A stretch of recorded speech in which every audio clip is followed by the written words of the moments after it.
बड़ी इंतज़ार के बाद मेरा नंबर आया, धन्यवाद। आज मैं वंदे मातरम की 150वीं वर्षगांठ पर हो रही इस ऐतिहासिक चर्चा में भाग लेने के लिए अत्यंत गर्व से और नम्रतापूर्वक खड़ी हुई हूँ।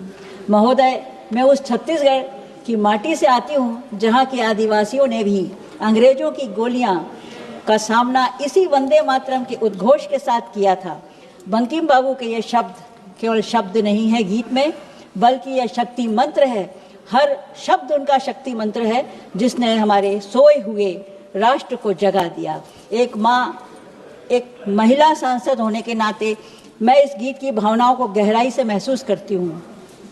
मेरे भी दादाजी और मेरे ससुर स्वतंत्रता सेनानी रहे, तो मैंने इसे बड़े करीब से सुना है। जब हम वंदे मातरम कहते हैं तो हम अपनी धरती माँ को सम्मान देते हैं, माँ का दर्जा देते हैं। वो माँ जो कभी अपने बच्चों में भेदभाव नहीं करती, चाहे वो किसी भी धर्म के हों। पर बड़े अफसोस की बात कहना पड़ रही है कि आज कुछ राजनीतिक लाभ लेने के लिए इतिहास को तोड़ मरोड़ कर इस वंदे मातरम को झगड़े में डाल दिया गया है और अक्सर यह सवाल उठाया जा रहा है कि इसे छोटा क्यों किया गया। हमारी प्रियंका जी ने इसको विस्तृत रूप से इस सदन में रखा। मुझे ज़्यादा नहीं कहना पड़ेगा, पर मैं इतना जरूर कहती हूँ कि 1937 में यह फैसला गुरुदेव रविंद्रनाथ टैगोर, नेताजी सुभाष चंद्र बोस, पंडित नेहरू, मौलाना आज़ाद की उपस्थिति में सहमति से लिया था। पहले दो अंतरे माँ भारती के प्राकृतिक सौंदर्य पर आधारित हैं। ये हर धर्म का व्यक्ति इसको सम्मान से गा सकता था। उस समय की हमारी जो लक्ष्य था वो था अंग्रेजों के खिलाफ पूरे हिंदुस्तान, पूरे भारत को एक करना, ना कि बांटना। इसलिए जो लोग आज इस फैसले पर सवाल उठाते हैं वो उन नेताओं पर सवाल उठाते हैं जिन्होंने देश को आज़ादी दिलाई और उनकी राष्ट्रभक्ति पे नियत खराब की। ये प्रश्न उठाते हैं जो बहुत निंदनीय है। महोदय, हमारे छत्तीसगढ़ में कबीर साहब का बहुत प्रभाव है। संत कबीर ने एक दोहा कहा है, साधु ऐसा चाहिए जैसा सूप स्वभाव, सार सार गहे रहे थोथा दे उड़ाए। हम उस विचारधारा के हैं, हमारी कांग्रेस भी उस विचारधारा की है कि हम गलत चीज़ों को उड़ा देते हैं सूपे की तरह और अच्छी चीज़ों को अपनाते हैं। लेकिन वो हमारी जो विचारधारा है उससे कहीं अलग। हर तरफ नफरत, गांधी नेहरू को अपशब्द सुनना एक हम लोगों की आदत सी हो गई है और लगभग पिछले 6 सालों से मैं सुन रही हूँ इस सदन में।